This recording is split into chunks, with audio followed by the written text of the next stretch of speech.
చట్టపరంగా మరి ఒక మహిళ బహిరంగంగా అంత తొక్కిసలాట్లో జరిగింది కాబట్టి చట్టానికి లోబడే జరిగింది. చట్టం ఎవరి చుట్టం కాదు. రేపు ఎవరైనా కూడా చట్టం ఆ రకంగానే ఉంటది. అందులో ఎవరం జోక్యం చేసుకోలేదు.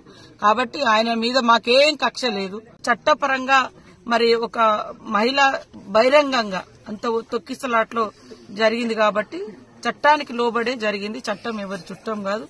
రేపు ఎవరైనా కూడా చట్టం ఆ రకంగానే ఉంటది. అందులో ఎవరం జోక్యం చేసుకోలేదు.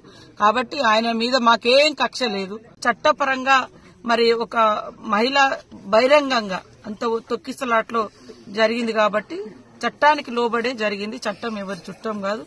రేపు ఎవరైనా కూడా చట్టం ఆ రకంగానే ఉంటది. అందులో ఎవరం జోక్యం చేసుకోలేదు. కాబట్టి ఆయన మీద మాకేం కక్ష లేదు. చట్టపరంగా మరి ఒక మహిళ బహిరంగంగా అంత తొక్కిసలాట్లో జరిగింది కాబట్టి చట్టానికి లోబడే జరిగింది. చట్టం ఎవరి చుట్టం కాదు. రేపు ఎవరైనా కూడా చట్టం ఆ రకంగానే ఉంటది. అందులో ఎవరం జోక్యం చేసుకోలేదు. కాబట్టి ఆయన మీద మాకేం కక్ష లేదు.